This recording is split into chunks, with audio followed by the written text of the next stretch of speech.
நம்முடைய கணபதியிலிருந்து சக்தி ரோடு, நம்ம சக்தி சாலை தினந்தோறும் பல்லாயிரக்கணக்கான வாகனங்கள் செல்லக்கூடிய இந்த சாலையில் போக்குவரத்து நெரிசலுங்கிறது வந்து ரொம்ப ரொம்ப ரொம்ப ரொம்ப பிரச்சனையாக தான் இருக்குது.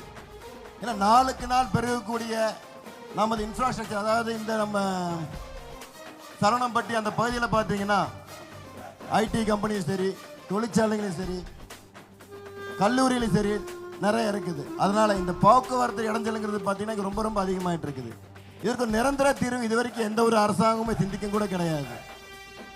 நான் தமிழக வெற்றி கழகத்தின் உறுப்பினர் என்கின்ற ஒரு முறையிலே இந்த மக்களுக்கு நான் ஒரு வாக்குறுதியை சொல்லிக் கொள்கிறேன், கடமைப்பட்டுள்ளேன். இந்த கணபதி பகுதியிலிருந்து விளாங்குறிச்சி தண்ணீர் டேங்க் வரை இதற்கு தீர்வாக மேம்பாலம் அமைத்து தரப்படும். அதற்கு தமிழக வெற்றி கழகத்தின் ஆட்சியிலே செயல்படுவேன் என்பதை இந்த நேரத்திலே உங்களுக்கு எனது வாக்குறுதியாக நான் தெரிவித்துக் கொள்கின்றேன்.